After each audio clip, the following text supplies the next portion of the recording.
Pozdravljeni. Po mnenju nekaterih avtorjev smo bili na veliki nagradi Avstralije priča novemu neslavnemu rekordu. Poglejmo si skupaj, ali je to res.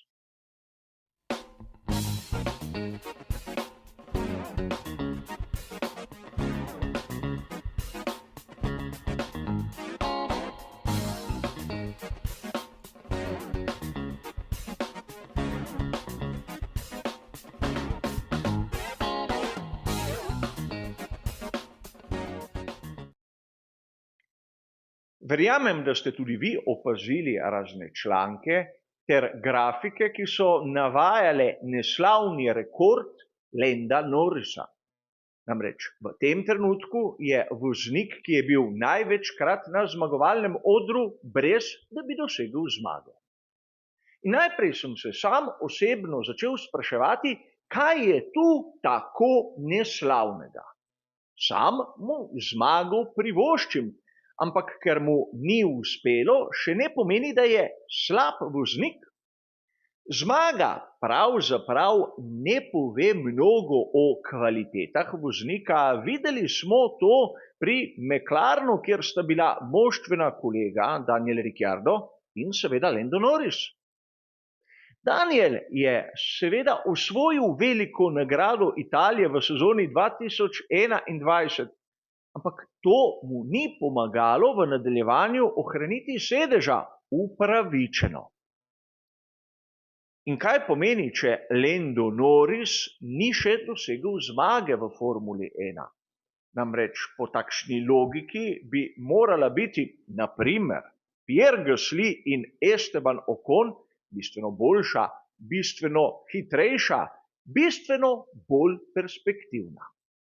Sam sem rahlo nasprotnega mnenja, čeprav ne bi rad užalil ne voznikov ekipe Alpine in tudi ne podpornikov te francosko-britanske ekipe. A vrnimo se k neslavnim rekordom in statistikam, ki so pravzaprav same sebi namen. Namreč nimamo samo Landa Norrisa, ki ni osvojil zmage.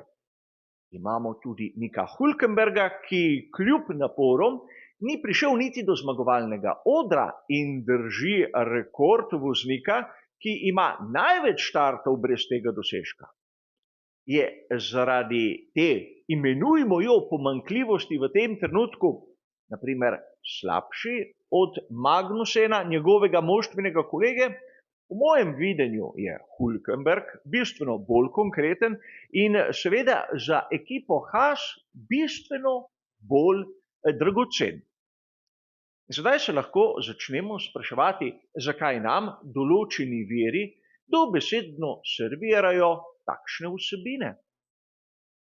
Po mnenju nekaterih pravzaprav bi na podlagi teh statistik morali spoznati nekaj, čeprav meni osebno ni jasno kaj. Daniel Ricciardo je danes pod kritiko, čeprav je zmagovalec raznih dirk v svetovnem prvenstvu Formule 1. In čeprav ga primerjamo s Fernandom Alonsom, bomo prišli do zanimivih zaključkov. Zadnja zmaga avstralskega voznika je bila v sezoni 2021. Zadnja zmaga Španca davnega 2013.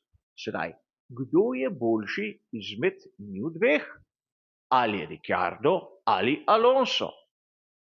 Mnogi boste dejali, seveda Alonso, ampak kako, ker je zmagal že pred desetletjem oziroma malce več zadnjikrat? Namreč tu vidimo, da takšne statistike nimajo pravzaprav nobenega pomena. Vidimo lahko, na primer, da v raznih primerih pridemo do zanimivih zaključkov. Sam sem se nasmehnil, ko sem videl članek, ki je govoril o tem, kako je Charles Leclerc v Ferrariju dosegel prav toliko najboljših štartnih položajev kot Niki Lauda. S to pripombo, da Niki Lauda je v tem času zmagal 2 naslova svetovnega prvaka, kmalu 3. in seveda tudi nadaljeval svojo kariero pri drugih ekipah. Ampak to ni bilo važno. Glavno je bilo postaviti dva voznika v štric in primerjati samo en podatek v morju ostalih. Lando Norris si zasluži zmagati, ampak začnimo se spraševati, kolikokrat je bil v resnici na pragu tistega tako zaželenega cilja. Tako po spominu, brez da bi preverjal podatke, Velika nagrada Rusije 2021, seveda zanimiva dirka v dežju, lep boj z Lewisom Hamiltonom. Lando Norris takrat je izgubil, ampak od tiste priložnosti potem naprej ga nismo videli v pravem boju za zmago. Lando Norris zagotovo ni takšen osmojljenec kot legendarni Chris Amon, Novozelandec, ki ga verjetno marsikdo iz mlajših generacij ne pozna, ampak Chris Amon je odstopal na mnogih dirkah takrat, ko je vodil, ko je bil na pragu zmage dobesedno nekaj krogov pred ciljem. In to je čisto drugačna situacija. Ampak če pogledamo vrle statistike, bomo videli, da Chris Amon, sinonim voznika, ki ni nikoli zmagal, je bil manj na zmagovalnem odru kot v tem trenutku Lando Norris. In seveda za nekatere je to pomembno. A rad bi se tu ustavil, kakšni so pisci, ki nam dobesedno servirajo tako trivialne in po mojem mnenju nepomembne podatke. Namreč taki pisci v bistvu morajo napisati nek članek, ki mora biti po njihovem zanimiv. Ampak številke, ki nam jih predstavijo, po mojem videnju so prav tako pomembne, kot kolikokrat je tisti dan šel nekdo na stranišče. Namreč mi moramo gledati na formo voznika v tem trenutku in ne na tisto, kar se je dogajalo v preteklosti. Namreč tisto, kar je bilo pred, naprimer, desetletjem, nima vpliva na dogajanje v točno določenem trenutku sedanjosti. In to je tisto, kar mnoge statistike spravi na led. Kolikokrat ste slišali tisto bajno teorijo o tem, kako na določenih progah največkrat zmaga tisti, ki je na pole positionu? Seveda z razlogom, kajti tisti, ki je najhitrejši na kvalifikacijah, običajno ima najbolje pripravljen bolid. In seveda so proge, kjer je štartati iz prve vrste bistveno bolj pomembno kot iz druge ali tretje, ampak že dejstvo, da si bil na kvalifikacijah najhitrejši, poveda tudi na sami dirki, če ni nekih nepredvidljivih dogodkov, bi ti morala biti dana neka določena prednost. Ampak ne, nekateri vztrajajo s temi teorijami, kjer pravzaprav gledajo številke in ne znajo videti vsebine. Vse zato, da bi izgledali zanimivi.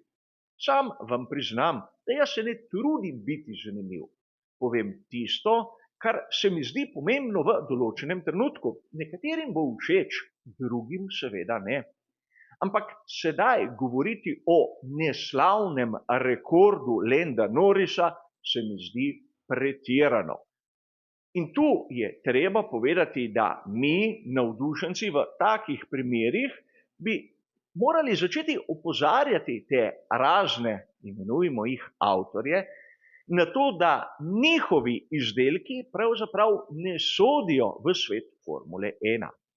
So le statistiki in niso poznavalci tega izjemno lepega, kompleksnega in zanimivega športa. Če ne znajo poiskati kaj drugega, bolj zanimivega za njihove prispevke, po mojem mnenju je bolje, da se lotijo kakšnega drugega športa. Ampak res tudi v drugih športih s takšnimi statistikami dokažejo, da pravzaprav o vsebini ne vedo prav mnogo. A gre, kot običajno, za moje osebno videnje in moje osebno mnenje. Hvala za vašo pozornost in nasvidenje.